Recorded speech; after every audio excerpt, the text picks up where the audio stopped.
வகையில்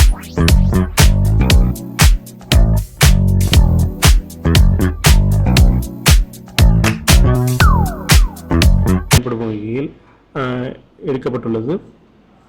அனைவருக்கும் வணக்கம். நாம் இப்பொழுது 10ஆம் வகுப்பு தமிழில் உள்ள முதல் பாடத்தில் உள்ள வினாக்களை ஒரு வரி வினாக்களாக பார்க்கலாம். முதல் கேள்வி, பாவலரேறு என்று சிறப்பிக்கப்படுபவர் பெருஞ்சித்திரனார். பாவலரேறு என்று சிறப்பிக்கப்படுபவர் பெருஞ்சித்திரனார். இரண்டாவது கேள்வி, சாகும் போதும் தமிழ் படித்து சாக வேண்டும் என்ற சாம்பலும் தமிழ் மணந்து வேக வேண்டும் என்ற கூற்றிற்கு உரியவர். சாகும் போதும் தமிழ் படித்து சாக வேண்டும் என்ற சாம்பலும் தமிழ் மணந்து வேக வேண்டும் என்ற கூற்றிற்கு உரியவர் கா சச்சிதானந்தன். சச்சிதானந்தன். தேர்ட் கொஸ்டின், மொழி ஞாயிறு என்று அழைக்கப்படுபவர் தேவநேய பாவாணர். ஃபோர்த் கொஸ்டின், திராவிட மொழிகளின் ஒப்பிலக்கணம் என்ற நூலை எழுதியவர் கால்டுவெல். ஃபிஃப்த் கொஸ்டின், தமிழ் சொல்லாராய்ச்சியில் உச்சம் தொட்டவர் யார்? தேவநேய பாவாணர். தமிழ் சொல்லாராய்ச்சியில் உச்சம் தொட்டவர் யார்? தேவநேய பாவாணர். ஆறாவது கேள்வி, நாடும் மொழியும் நமதிரு கண்கள்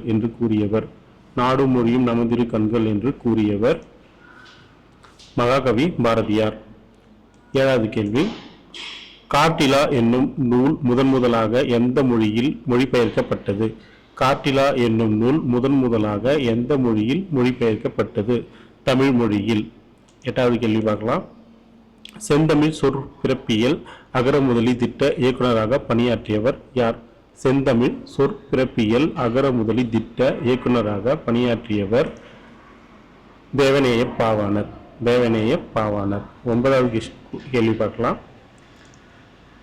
இந்திய மொழிகளிலேயே மேலை நாட்டு எழுத்துருவில் முதலில் அச்சேறியது எந்த மொழி? எந்த மொழி?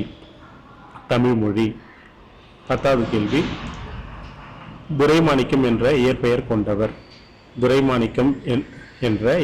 கொண்டவர் பெருஞ்சித்திரனார். 11வது கேள்வி, உலகத் தமிழ் கழகத்தை நிறுவி அதற்கு தலைவராக இருந்தவர் யார்? தேவநேய பாவாணர். 12வது கேள்வி, தென்மொழி தமிழ் சிட்டு இதழ்களின் வாயிலாக தமிழ் உணர்வை உலகெங்கும்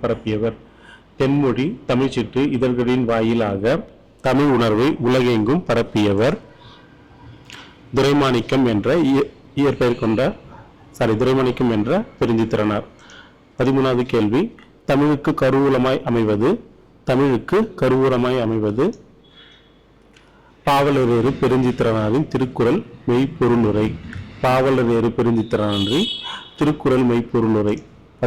கேள்வி, போர்ச்சுகீசு நாட்டின் தலைநகர் லிஸ்பன். 15வது கேள்வி, பள்ளிப்பறவைகள் என்ற நூலின் ஆசிரியர் பாவலரேறு பெருஞ்சித்திரனார். 16வது கேள்வி, என்சுவை என்பது மற்றும் மகுப்புகு வஞ்சி என்ற நூலின் ஆசிரியர் பாவலரேறு பெருஞ்சித்திரனார். 17வது கேள்வி, உலகத்திலேயே ஒரு மொழிக்காக உலக மாநாடு நடைபெற்றது. அந்த மாநாட்டிற்கான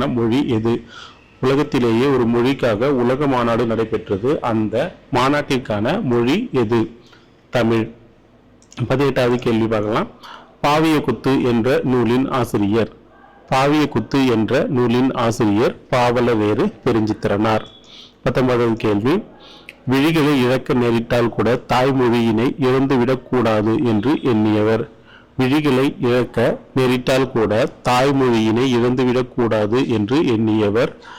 தமிழ் திரு இரா இளங்குமரனார். 20வது கேள்வி, நூறாசிரியம் என்ற நூலின் ஆசிரியர் பாவலரேறு பெருஞ்சித்திரனார். 21வது கேள்வி, தமிழ் திரு இரா இளங்குமரனார் யாரை போல இமைகளை மூடியபடி எழுதும் ஆற்றலை கற்றுக்கொண்டார்? தமிழ் தென்றல் திருவிக.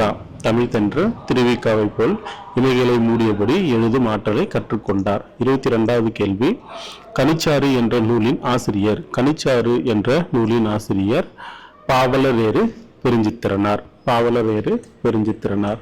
23வது கேள்வி, திருச்சிராப்பள்ளிக்கு அருகில் அமைந்துள்ள அல்லூரில் திருவள்ளுவர் தவச்சாலையை அமைத்தவர் யார்?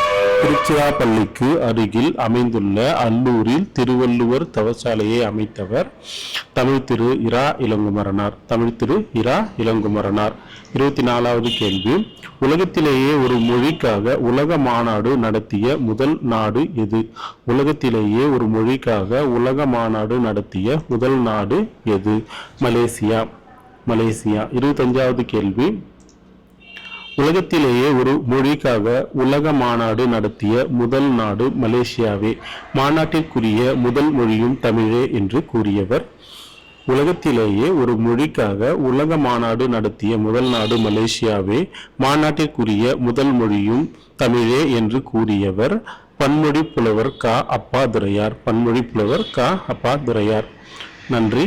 மேலும் வீடியோக்களுக்கு பின்தொடரவும். லைக் பண்ணுங்க, சப்ஸ்கிரைப் பண்ணுங்க. நன்றி, வணக்கம்.